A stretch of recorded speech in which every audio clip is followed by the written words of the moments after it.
Varicose veins వ్యాధికి కేవలం 30 నిమిషాల్లో చికిత్స. కాల్ చేయండి 9989527715. హనుమాన్ డైరెక్టర్ ప్రశాంత్ వర్మకు కాన్ఫిడెంట్ మరీ ఎక్కువైందా?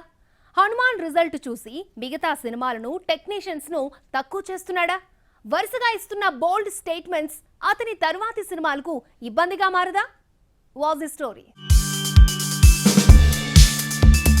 హనుమాన్ రిలీజ్ కి ముందు పెద్ద సినిమాలతో తలపడ్డాన్ని ఓ ఛాలెంజింగ్ గా తీసుకున్నాడు దర్శకుడు ప్రశాంత్ వర్మ. ఫిలిం రిలీజ్ అయ్యాక క్లైమాక్స్ లో హనుమంతుల వారు రాముణ్ణి తెలివిగా చూపించడంతో సానుభూతి పవనాల మధ్య దర్శకుడు గట్టెక్కేశాడు. తెలుగు స్టేట్స్ లో ఎవరి మీద ఉన్న కోపం, అయోధ్యలో రాముల వారి విగ్రహ ప్రతిష్టాపన కార్యక్రమాలు కూడా హనుమాన్కి కలిసొచ్చేలా చేశాయి. దీంతో ప్రశాంత్ వర్మ బొమ్మ రిలీజ్ కి ముందు ఇచ్చిన స్టేట్మెంట్స్ అన్ని ఆ సక్సెస్ లో అంత అతిగా అనిపించలేదు. కంటెంట్ మీద కాన్ఫిడెన్స్ తో ఉన్నాడు కాబట్టే ఇలా మాట్లాడాడు అంటూ మద్దతిచ్చుకుంటూ వచ్చారు. తాజాగా ప్రశాంత్ వర్మ వరుసగా ఇస్తున్న బోల్డ్ స్టేట్మెంట్స్ చూసి నెటిజన్లు ప్రశాంత్ వర్మను ఏకిపడేస్తున్నారు. కొన్నిసార్లు అతను చేస్తున్న కామెంట్స్ అతనికి రీజనబుల్ గా అనిపించినా వినేవారికి చూసేవారికి అతిగా అనిపిస్తున్నాయి. ఎందుకంటే హనుమాన్ అనే cinema Prashanth Varma first cinema అయితే కాదు. అంతకుముందు కల్కి, జాంబిరెడ్డి చిత్రాలు తీశాడు. అందులో ఏది కమర్షియల్ గా సూపర్ హిట్ అయింది లేదు.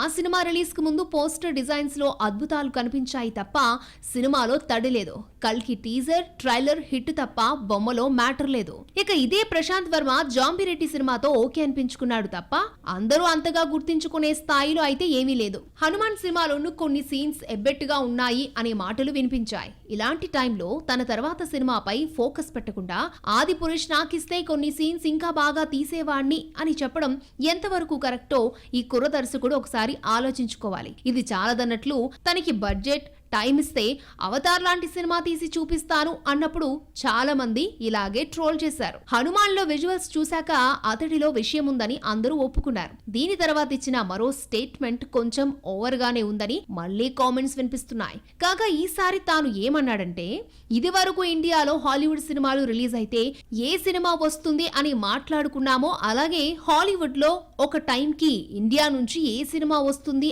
అనే స్థాయిలో నేను పనిచేస్తాను అని చెప్పాడు. దీంతో మరోసారి తనపై కామెంట్స్ మరీ ఓవర్ గా చేస్తున్నాడు అనే ట్రోల్స్ మొదలయ్యాయి. ఒకవేళ తాను అనుకున్నట్టుగానే చేసి చూపిస్తే మళ్లీ వాళ్లే సైలెంట్ అయిపోతారు. అయితే ఈసారి ఆ ఛాన్స్ ఆడియన్స్ ప్రశాంత్ వర్మకి ఇస్తారా లేదా అనేది చూడాలి.